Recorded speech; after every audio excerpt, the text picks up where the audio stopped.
We're looking ahead to Donald Trump's historic court appearance in Washington, D.C. this afternoon, actually. The former president is due to be arraigned on 4 felony counts. He's accused of using a series of, quote, destabilizing lies to try and overturn the 2020 election results, ending in the January 6th assault on the Capitol. As you can see, security is tight at the D.C. courthouse and barricades are already up ahead of Trump's scheduled appearance. That's where we find our chief election and campaign correspondent, Robert Costa. Bob, good morning.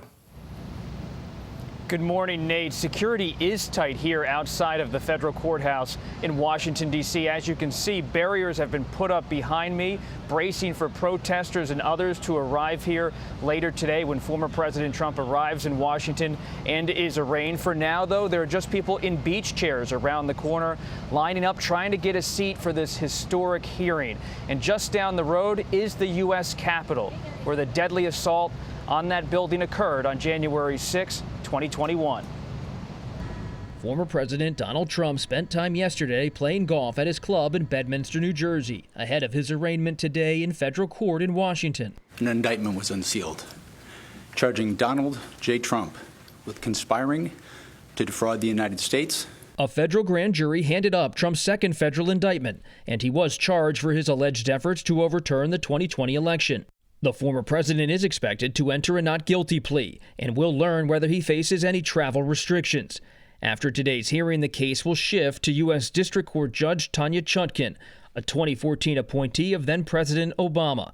In past hearings of January 6 defendants, she's called the attack horrifying and a violent attempt to overthrow the government. We won in a landslide. This was a landslide. Sources say Trump's lawyers plan to argue that Trump's false claims about the election were not criminal, and that his efforts were driven by the advice of outside attorneys like Sidney Powell, Rudy Giuliani, and John Eastman, among others.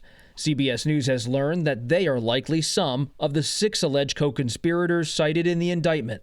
I think Jack Smith built this indictment for speed.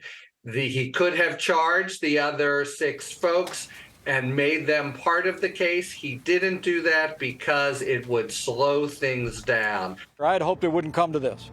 On the campaign trail, former Vice President Mike Pence, who testified before the grand jury in this case, harshly criticized Trump's conduct. Sadly, the president was surrounded by a group of crackpot lawyers that kept telling him what his itching ears wanted to hear.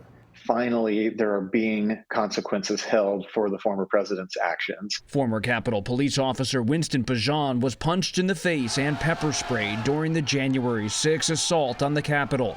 What the president has said and done is wrong on so many levels, and now we've seen it clearly articulated in this indictment that what he did was illegal. Security has been tightened on Capitol Hill and at the D.C. federal courthouse, where Trump is set to arrive this afternoon with a heavy police and Secret Service escort. It comes after a bogus 911 call Wednesday about an active shooter prompted a brief security scare near the Capitol. Yeah, we're prepared for whatever might happen.